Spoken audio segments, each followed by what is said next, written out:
We now have a launch session of the book Tears of the Dragon, for which I invite the author Ankush Saikia as well as Aaron Lyngdoh on stage. Ankush Saikia was born in Tezpur, Assam in 1975, grew up in Shillong, spent more than a decade in Delhi working in journalism and publishing, and has been back in Northeast since 2011. He is the author of several crime thrillers, including The Girl from Nongrim Hills and Tears of the Dragon, and the fourth book in the Detective Arjun Arora series.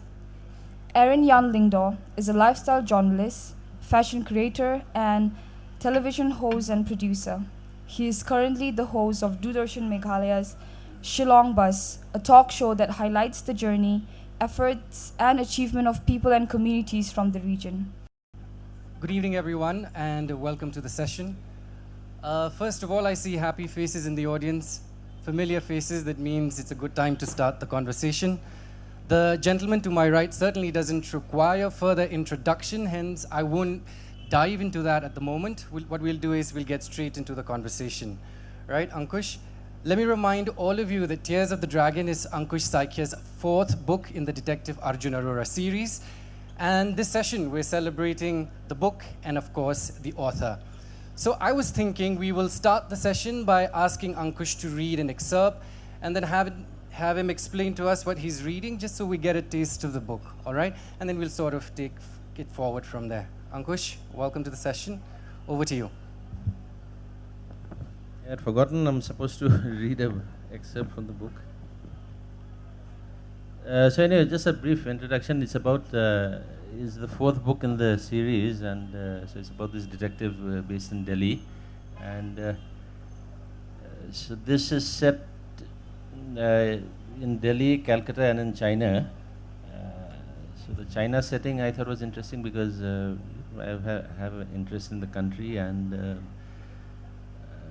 I was fortunately there for a fellowship some years back, and so I used that experience for the book. So this bit is when he gets to a place called Shaoxing. He's traveled there from Shanghai. I'm not a very good reader, so please, excuse me if you don't understand a couple of things. Anyway, the driver got in, and they set off at the road intersection from where Arjun had gone north earlier. The taxi now turned toward the west. Arjun looked back at the intersection, remembering the man on the scooter who'd asked him directions earlier in the day. Now it struck him. Had it been a random encounter, or was someone trying to check whether he knew how to speak Mandarin? As before, it was hard to get rid of the suspicion once it had appeared. The driver turned left off the broad tree-lined road and took a bridge over a small river, the Fengze according to Google Maps on Arjun's phone, and then passed through the orderly buildings of a university campus as the taxi continued moving west across the city. Shaoxing was a city of canals and waterways and rivers, as he'd seen since. Arjun wondered if it ever got flooded or if the waterways were an ancient method of avoiding flooding. Now they were passing through a flat landscape of warehouses and small factories. He leaned forward to tap the driver on the shoulder. How far? To the school? Near, the driver said, pointing ahead. What would he do once they were there? Show people the photo and ask if they recognized the girl? Close to his destination, the absurdity of his plans became apparent. Still, he had made it this far, and who knew what luck he might have. The taxi climbed onto a broad highway, past rows of warehouses on one side and apartment blocks on the other, before crossing another longer bridge over the same river. Across the bridge, on either side, were rows of new high-rises, part of the ceaseless churning of China in its quest for development. The driver slowed down and then halted by the side of the road and pointed outside. Arjun looked out, but all he saw were more high-rises, new and unoccupied housing units, all of them. What's this? He said. These are flats. Where's the school? There, the driver said, repeating his words as usual. Arjun got out of the taxi. Cars and trucks sped past behind him on the highway. Before him, past a high fence, were symmetrical rows of dark brown towers with empty steel and glass-clad flats within them. There was a large signboard nearby with the image of a family of three, mother, father, child, with the same towers in the background. A new residential development, maybe even part of the countless empty projects across the country, undertaken only to make use of all the cement and steel and labor too being pushed out into the market. The driver had joined Arjun now, lighting a cigarette. I told you I was looking for a school. Xue Xiao, these are flats, people's houses. Where's the school? Hangzhou Baoshan Se Xiao. The man shook his head. Mayo, Mayo, he said in Mandarin. Then Arjun understood. It's not here anymore, it's gone. The driver nodded. Yes, yes, no more.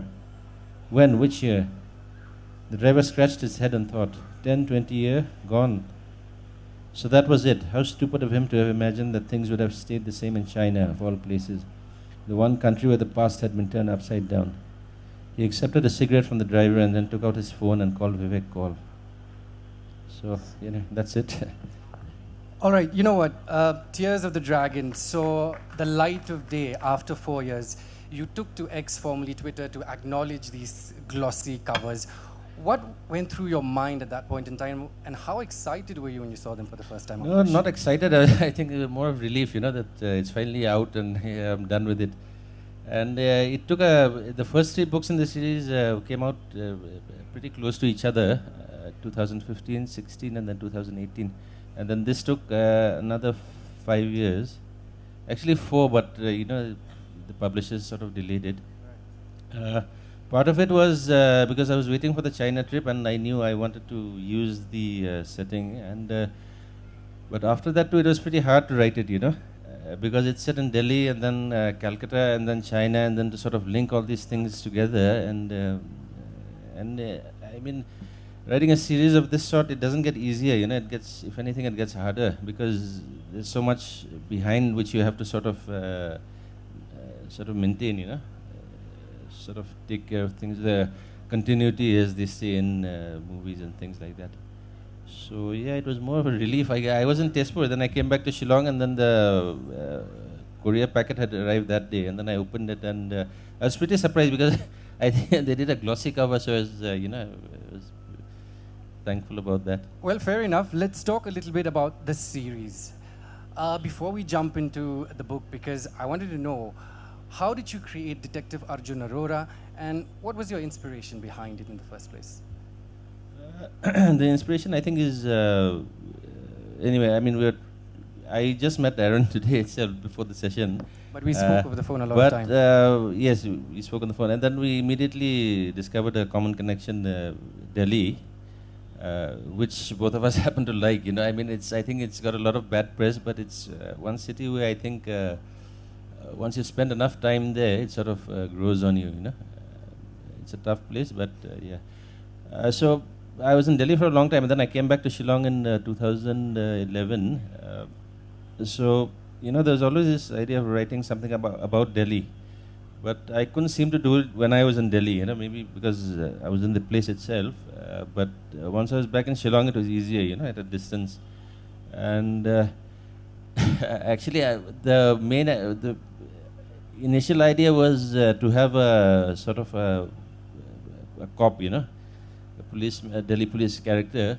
But for that, then I would have had to do research, and at that moment in time, just haven't got married, and we had a son, and it was difficult for me to travel.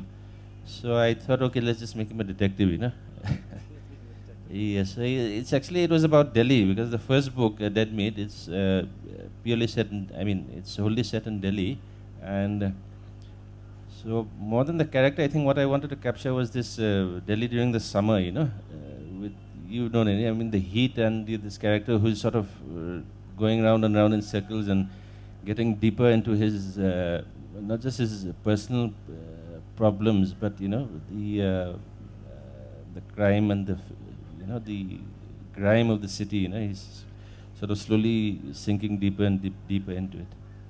So, a fair question right now is, what do you have in common with Detective Arjun Arora? Anything? Well, I do, let me tell you, but I won't say it because, that will open up a lot too much too soon. So hence, let me hear it from you.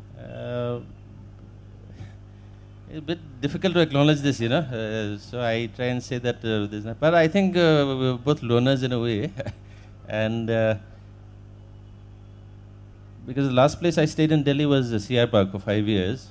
So I thought, let's just base him over there, So I was in A block, so I put him in B block.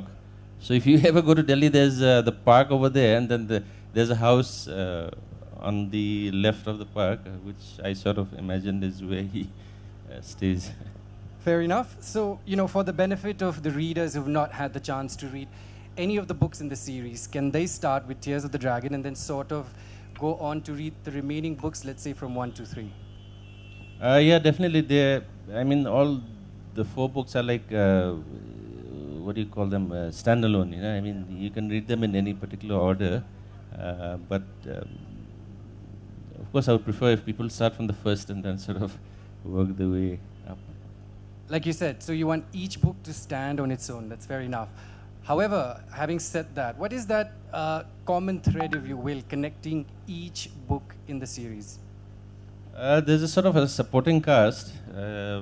He's got a troubled life. He's divorced. Has an ex-wife. He has a daughter. And then there's a friend of his, a typical Delhiite, Banti Chawla. And so they are like the sort of supporting cast, And there's a journalist called Poppy Barua, who is sort of, there's sort of a attraction between them, but they both hesitate to sort of go further. And then there's a guy who does his computer stuff for him, who stays in Nehru Place. So this supporting cast is the sort of thread that runs through the books. So, I read the book. I felt that the narrative jumps from one country to cities in just a few pages. London, Calcutta, Bangkok, you name it. Was that attempt, a deliberate attempt on your part? Deliberate in the sense that I think if you're writing, and especially books like these, or any sort of book, you can't really choose your experiences, what happens to you in life. So you have to make use of what you come across. So the London bit came about because when I was working in Delhi, so I had gone for this office trip. So they put us up in this place, Commercial Road it was called. It was the east of London. So there was this Pakistani general store just across the road, and I would, pop in sometimes. So there was this Chinese girl over there. I think she must have been a student. So she used to come dragging this suitcase behind her. So what she was doing was selling pirated DVDs, So that sort of stayed in my mind, and I said, okay, there's the girl who's, who he's looking for. So, Ankush... And just to, sorry to interrupt. So that was just a bit in London. I used that, and then Delhi, of course, is, I know Delhi, but I did go with my family to Calcutta, and I made an effort to sort of go around these places, especially Tangra, Chinatown, and Tangra, and which was the other place? This very weird and old cemetery, which is on Park Street. Many people don't know about it. It's sort of further down.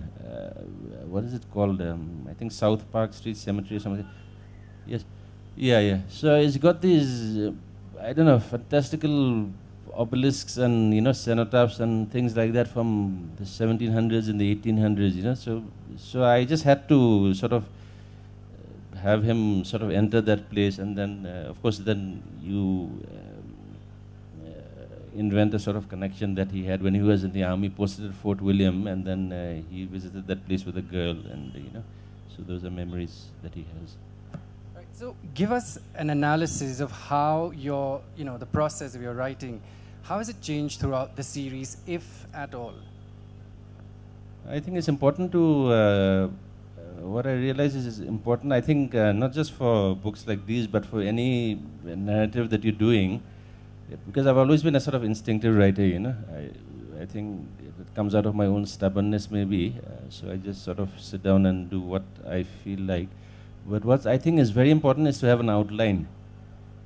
Of course, you can't have everything, if you've sort of planned the book out 100% before, then there's no fun writing it, but if you have a rough outline that, okay, these 50 pages, this is what's supposed to happen, and then the next 50 pages, this is where he's supposed to go, and then, so on and so forth. So if you have that outline, I think it helps a lot. True.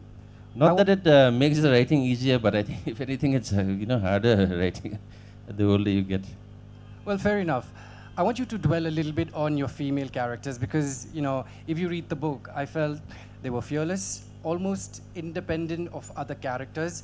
Poppy Borawa, like you mentioned, Ria, Vivian, Talk to us a little bit about their characters and how did you envision them coming into the entire plot? I thought about that much later, and then I think two things, firstly, having grown up in Shillong, where I think women have the upper hand, and also my own family, where you have, the women are pretty strong, a bit too strong, I might say. So I think that was somewhere unconsciously at the back of my mind with these characters. All right. Well, give us context. First of all, we know that Indian crime fiction is hotting up with Indian, readers having this bigger appetite for the genre. In your assessment, why do you think that's happening? I'll be honest, I don't know. All right. Because, I write what I somehow seem to have been slaughtered as a crime fiction writer, but all the books are sort of, I think of them as novels, not, they happen to have crime elements in them. So that is that. And so about the larger trends, I wouldn't really know, and also being away from, say, Delhi or Bombay, being in a place like Shillong, and I sort of tend to, even this event, I don't think I would have, I try and stay away from, literary events as such. So I can't really say. But but at the same time, I think, my own theory is the countries where crime does well, the big markets are like, the Scandinavian countries and the UK, which are rich, developed countries where people have, relatively comfortable lives. So I think they sort of prefer reading about these gruesome events, whereas in a place like India, you have, gruesome events all over the place, all around. So at the end of the day, I think you'd prefer to watch a Govinda movie instead of, reading a crime thriller. Fair enough. Then let's talk a little bit about something that you know then. The Girl from Nongrim Hills, it saw the light of day in 2013, and a lot of people, including my friends, still talk about the book, and I'm sure there must be something in there. Why don't you give us a little bit of an insight? Some of you might have come across the book, The Girl from Nongrim Hills. It came out exactly 10 years back, October 2013. And in fact, I was telling Aaron that, the thought occurred to me later that we should have maybe had something about that book, having completed 10 years. And at the bookstall over there, they said, it's not a best, I don't think you can call it a bestseller, none of my books are, but it keeps selling, it hasn't disappeared. With most books, what happens is it sort of comes out in 6 to 1 months, 6 months to 1 year later, they sort of disappear. But this seems to have stuck around, and I think part of it is because it's about, ordinary Shillong. I think that's what strikes a chord with people. Especially, what pleases me the most is, I've heard this from a lot of people, non-readers who sort of have picked up the book, maybe because of the cover, and then they've sort of appreciated it, which that brings a certain level of satisfaction. Because it's just about ordinary Shillong, the taxis and, waiting at a cigarette shop when it's raining. I think there's a part in Wards Lake too, if I'm not mistaken, somewhere at the end. I think he sits with the girl and sort of explains what has happened.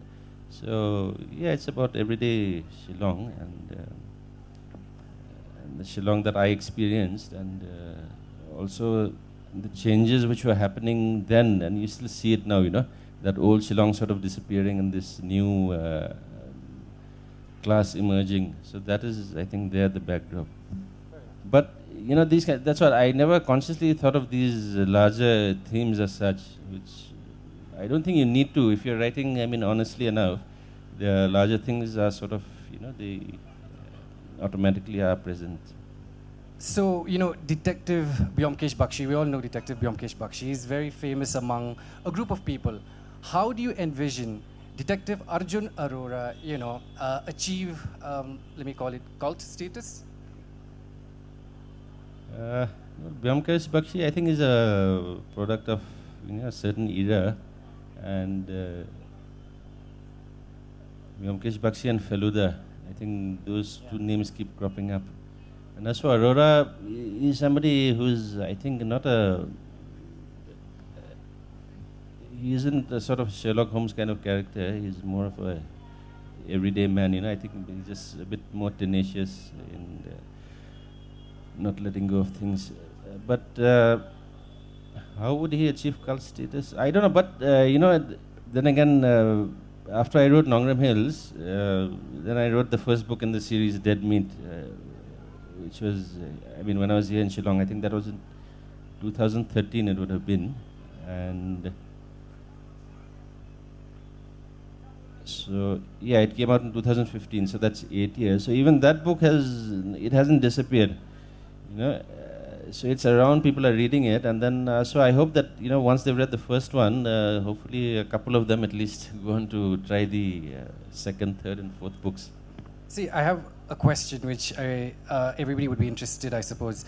The thing about crime fiction is that, the basic framework is set for the writer, and then you have these sub-genres accordingly, right, that have their own rules and regulations. How do you fulfill all those expectations while still coming up with something fresh and unexpected?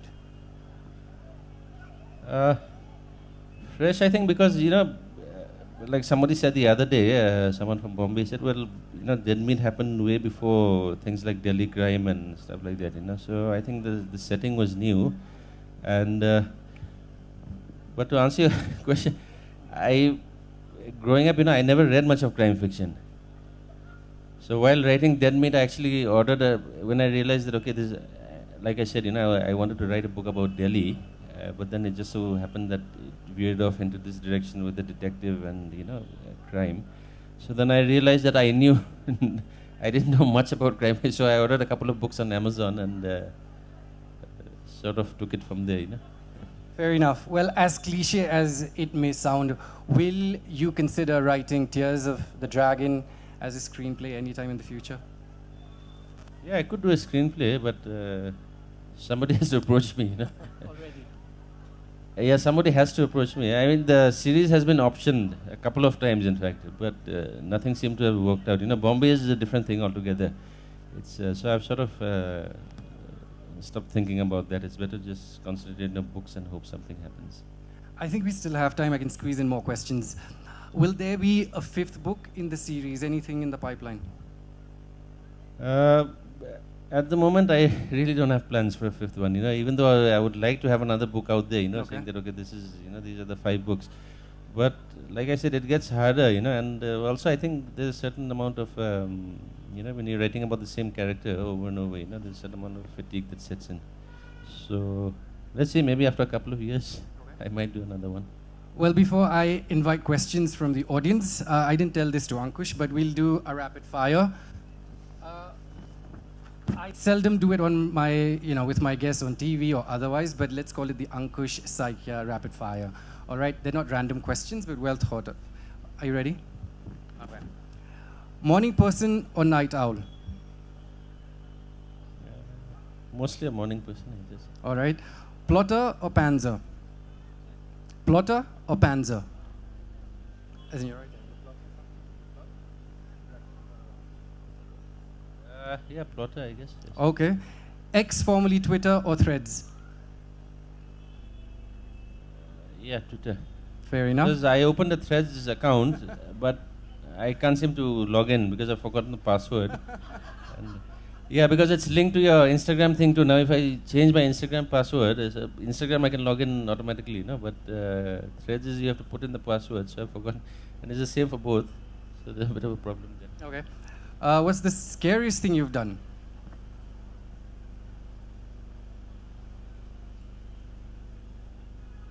I think there's this, not really a hike, but a sort of trek, in the Upper Siang region in Arunachal, right on the Tibet border, where the Siang enters India. So the person in Pasighat who had sort of arranged the thing, he referred me to somebody, and he said, okay, you go, it's a beautiful trek. And so in my mind, I had thoughts of, something like Switzerland, beautiful hills. But when I got there, it's like a 2-hour downhill descent, and then there's a hanging bridge over the Siang, about 300 meters, which is swaying, and then another 3 hours up. and they have these those flies called the dimnum, which bite you, and then the leeches, and my shoes weren't appropriate because I was thinking this would be something else. But yeah, that was quite tough, more tough than scary, I would say. All right, I don't know if you've seen the movies or not, but Oppenheimer or Slumdog Millionaire? I think Oppenheimer. Yeah. Okay. Shillong winter or Delhi winter? Delhi winter, I guess. I agree. It's Delhi winter any day. AI generated text or human written text? Yeah, human, of course. Well, Gen Z should take notes. Your favorite Shillong based band? I remember watching Great Society long back at the Fates, they were good with Lou Majau. All right, I just have a couple more questions. And advice to Desi Noah writers? I think try and develop a style, that's, I think, the most important thing for a crime writer. The plot is important, sure, and the characters, but what you're trying to put across is a particular way of looking at the world, which is a bit dark, and, so you have to sort of, I think for any writer to sort of develop your own voice. Yeah. And I did a little bit of research. Jim Beam on the rocks or neat? I think on the rocks, yes. All right, on that note, I open this platform for questions from the audience. Who'd like to go first? I guess we don't have time. Do we have a microphone floating in the audience?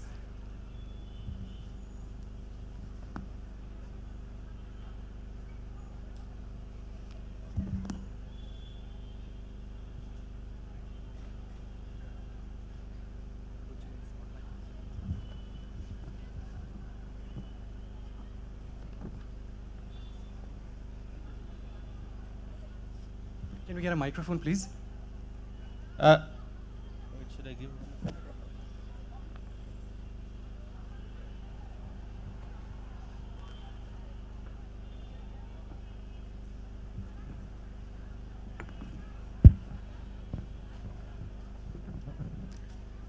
Hi. About the title of a book, when do you write the title? When you start out or after you finish writing the book? With this series, the 4 books, the first one, the title was sort of there in my mind, Dead Meat, because it starts with something based on, that Tandoor murder case in Delhi. So that was that. Then the other 2 books, Remember Death and More Bodies Will Fall, I think they were sort of suggested by my editors. I had something else in mind. But this one, since there's a China connection, so I just thought of Tears of the Dragon. Also, there's a wildlife smuggling connection to it. So I thought, this would be appropriate. Also, anybody who knows Iron Maiden might find a, connection. Yeah. Anyone else? Here. I want to ask Ankush a very, very sort of intimate question, which is, how much is the struggle to complete a book? And do you discipline yourself to write at a particular time of the day, or does it happen, very odd hours? Yeah, I try and, no, not at all hours, but yeah, I try and do a bit in the morning, which I find is conducive. But like I mentioned, it doesn't get easier. I don't think it sort of gets harder, How long does it take you to complete a book? Well, this one took, I think, about 2 or 3 years. Because for some reason, it was very slow going. So, yeah, 1 to 3 years, I think, is the time up till now. Yeah. If you have one advice to give to wannabe writers, what would that be? I think just try and write as much as you can. That's I think the only thing that works. And try and sort of, like I said earlier, I think very important to sort of have your own voice, which is not so much about the writing, but I think it's also the way you look at the world. And so that changes with age. I'm sure you would know that I mean, you sort of feel that too. So that changes with age, and then so you sort of bring that into your writing too. Anyone else? Hi, Ankush. This question is not specifically to Ankush Saikia as such, but the author in you. Okay? So, when you write a story, especially a novel or a story, do you have the end in mind as you start writing? Or does it come suddenly to you and surprises you also as you write? You know, with a book, I'll talk about Tears of the Dragon. So a book like this, you sort of have to have the rough ending in mind, you know, sort of beginning and middle and ending. You have to have that rough thing in mind. And like I mentioned earlier, it's important to have an outline. But also, I mean, you leave space to discover things as you're writing, you know, because otherwise, if you know everything beforehand, then it would be quite dull, you know, to sort of. So you have to leave space for, you know, these surprises to sort of come out. But at the same time, you have the rough sort of idea about where you want things to end. Okay, so the ending may surprise the writer himself as much as the reader. At times. No, if it's a surprise. Like, you know, you have not thought. No, this is if going it's to be the a ending. surprise ending, I think, yeah, that has to be thought out much beforehand. Yeah. Okay, thank you. And to sort of add on, I mean, especially books like these, they're quite difficult because writing crime fiction, or especially detective fiction, past the halfway mark, it becomes very difficult because everything you sort of mention, it has to, you know, link back exactly to what's come beforehand, you know, which is a bit different from, maybe a bit different from other books. I think we can take one last question. Hi, Ankush. Like you said, you've been writing this kind of detective fiction for so long, and especially Arjun Arora, that it's gotten harder for you, and there's a certain kind of fatigue that you've reached with this character. Have you kind of reached a fatigue with this kind of genre, and have you ever thought of tackling other genres out there? Other than crime? Yeah, because like I said, even though I mean I seem to be described more and more as a crime writer, but I think it was sort of accidental. You know, I never set out to be a crime writer. I never read much crime except for maybe Sherlock Holmes in school, which is why writing Dead Meat I had to order a couple of crime fiction books to sort of find out how it goes. But yeah, more and more I find I'm sort of interested in other things. You know, so there's. The book I've finished, let's see when it comes out, still looking for a publisher, which is set in the 80s in Shillong. You know, it's about a group of kids in a hostel in Nongrim Hills. Mixed, you know, which was sort of, from my own memories in school at that time, you know, you had the boys from all over the northeastern states, which isn't the case right now. I mean, not to the same extent. So that is one book I've written. And the other thing is, what I find interesting is reading, you know, old accounts of the Northeast by administrators and, you know, explorers and people like that. So that has a sort of, that's something I'm working on now, which even with the China connection, you know, so I did up a lot of reading on the whole border issue. So it's pretty interesting because in the 50s, you know, things were they were actually coming closer together, these two, you know, newly independent countries. And then the whole Tibet issue happened, and then, you know, people talk about the partition, but this I think is comparable. I mean, there was no. The tragedy here lies in the fact that, you know, this whole the Himalayan belt from Ladakh to Arunachal, which was sort of this fluid, you know, region, that was suddenly closed. And, you know, totally closed off, which I think is a great loss for, you know, both countries. So yeah, those kind of things. And then China, and then, you know, the role of Kalimpong during the 50s and 60s, and Nefa, and then even Shillong in the 70s, and my own memories from the 80s. So I think I'm sort of moving away from that. But at the same time, there's another sort of crime book in mind. So I've started writing a bit. That again is Delhi, you know, which I think is a good place to have your crime novel set because of the extremes in the city, you know. Right, we still have a lot of questions, but you guys can ask Ankush post the session. One more, all right, just one more, please. One last question.